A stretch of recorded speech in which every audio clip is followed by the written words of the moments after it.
What a powerful message by the Secretary. I'll tell you what, we're pretty fortunate that she's here. First part of her administration, and where does she go? She comes here with America's Electric Cooperatives. Ladies and gentlemen, that speaks volumes. Volumes to the impact of you all.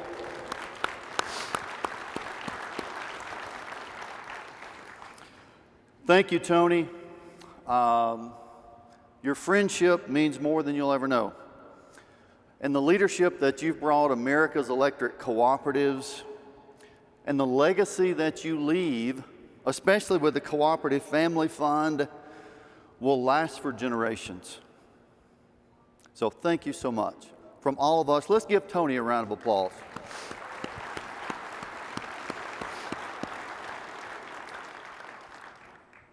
Also, a lot of my team are here today. My board of directors. A lot of Tennessee board of directors are here as well. Thank you for standing with me. Thank you for giving me this opportunity. And from my team at home, thanks for standing shoulder to shoulder with me. We've weathered a lot of storms together. There'll be a lot more. But we'll stand shoulder to shoulder and we'll lean into those challenges. To my new officers, the officer team, the NREC Board of Directors, many of them are sitting right out here in front. Thank you for entrusting me in this leadership role. There are a lot of challenges that we will face in the coming years, but we'll do it together because our heart's in the right place, our minds are in the right place, and we're up to the challenge to meet the rising issues that come before us. And to my family, you know, when we started down this road 27 years ago in this business, nobody told us this co-op gig is not a 9-to-5 deal, right? Thank you for being here. Thank you for standing with me. Thank you for taking those phone calls in the middle of the night when someone calls about their power being out, or catch you at the grocery store about your bill being too high, or the trees being trimmed wrong. Thank you for standing there with me. Thank you for being my partner as we move forward into this career. Ladies and gentlemen, as I stand here today, I'm inspired. And I hope this week, as you've been here throughout PowerXchange and Tech Advantage, the whole underlying theme that we've had this week is what inspires you. I'm inspired, like the speaker talked about the other day, I'm inspired by those shoulders whom we stand where we can see further. And I'm inspired by you all that sit around America's Electric Cooperative board tables, looking to the future, thinking about issues, thinking about ideas. And if you look at who we are as America's Electric Cooperatives and our history of 90 years, that's what we've done to make a difference.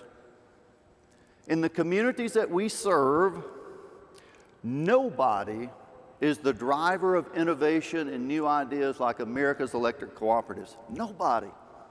Throughout the whole time we've been in business. And over the course of my presidency, that's what we're going to focus on. We're going to focus on new ideas.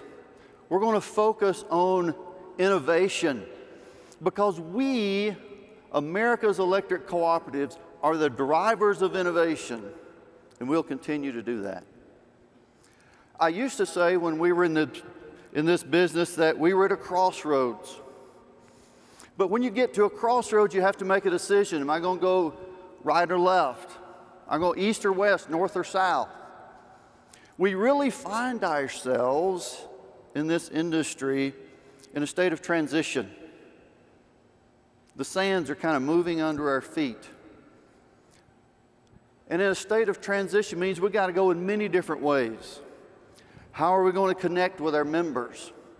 How are we going to connect with our new employees? How are we going to connect with understanding a diverse power supply portfolio? There are a lot of challenges in a transition, but we'll meet those challenges just like we've done for 90 years. Many of you know that I'm a farm kid from Tennessee. And like all good farmers, we've got a wide assortment of treasures, if you will. Some people call it junk. I tell my kids all the time, someday all these treasures will be yours. They kind of snarl their nose to that sometimes. But one of the things that I do collect and enjoy and working on the farm is antique tractors.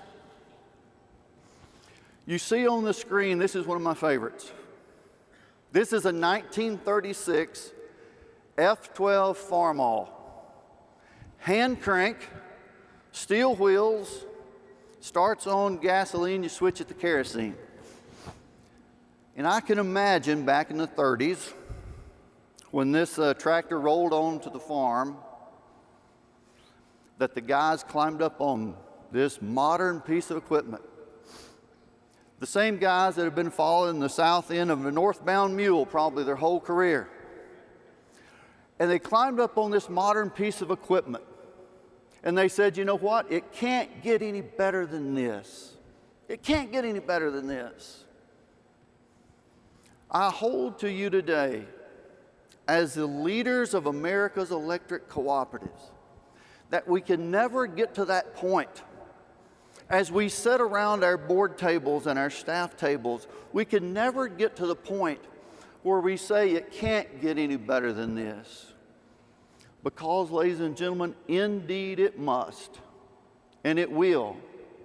And nobody will be the drivers of that innovation and new ideas in the communities we serve but America's electric cooperatives. Frankly, we can't be satisfied with it can't get any better than this. If you look around us in our business, electricity demand is surging like no time in our history. Power-hungry data centers driven by AI, manufacturing new industrial plants, all these things are coming at us quickly. Muscle velocity coming at us quickly.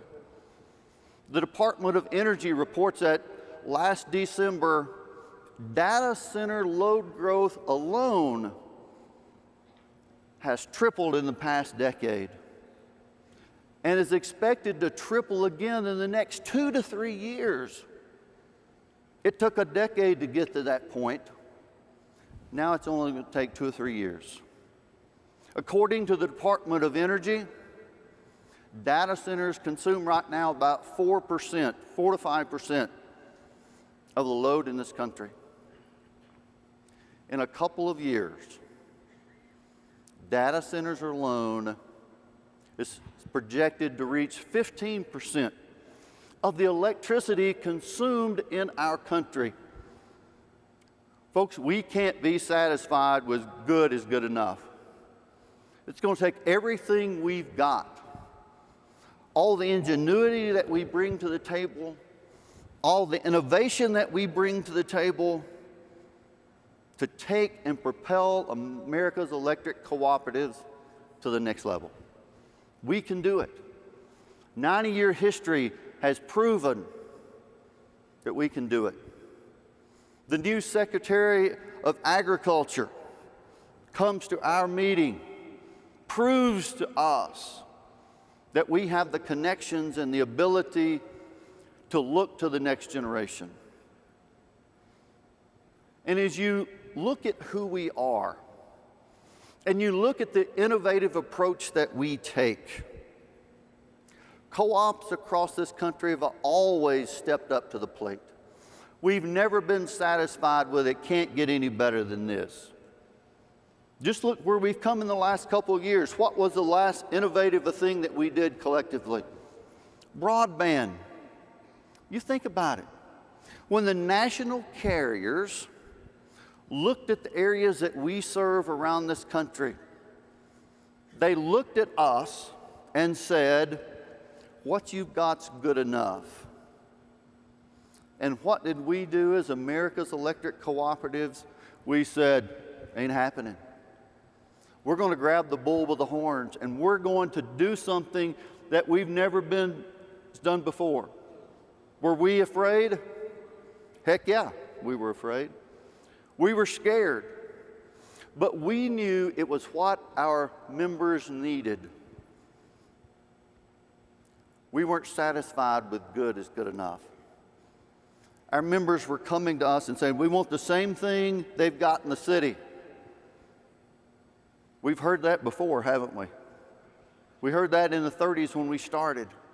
And we stepped out and we did it. And we've changed the landscape of this country. We changed the landscape where America's Electric Cooperative serves, that almost 60% of the land mass, because we embrace that innovation. We embrace that new idea.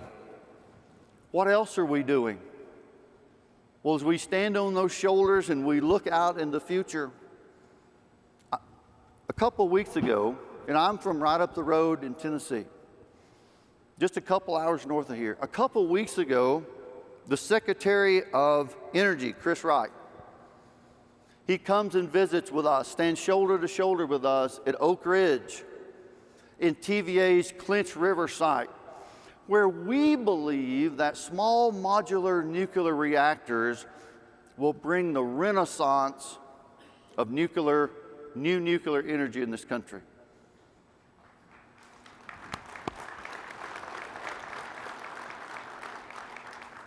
Ladies and gentlemen, we can never be satisfied with good is good enough. We can never, ever be satisfied with good is good enough. And I promise you, over my presidency, that's what we'll focus on. We're going to focus on the future, innovation, and new ideas. We understand the assignment, don't we? You know, I think, and as I close, I want to make this statement to you. I think where we find ourselves today as America's Electric Cooperatives is exactly the quote that Teddy Roosevelt was talking about. The man in the arena. You know this one? This is where we are. As the world watches, as the nation watches, and indeed those 42 million consumers back home watch, and they look. This is what President Roosevelt said. It's not the critic that counts, or even the one that points out how the strong man stumbles, or even how the doer of deeds could have done it differently. The one that counts is the one that stands in the arena. Ladies and gentlemen, that's us. That's you. As America's Electric Cooperative leaders, as the world looks at us, we stand in that arena with our face marred with blood and sweat and tears and dust. And who at best knows in the end the triumph of high achievement? And who at worst, if he fails, at least he fails so daring greatly that he will never know and be like those and never understand that those cold and timid souls who never know victory nor defeat. Ladies and gentlemen, we're not afraid to try. We're not afraid to embrace innovation and new ideas. And together, we'll never be satisfied with it can't get any better than this. Ladies and gentlemen, I look forward over the next few years to stand shoulder to shoulder with you as we move America's Electric Cooperatives into a new era. Thank you very much.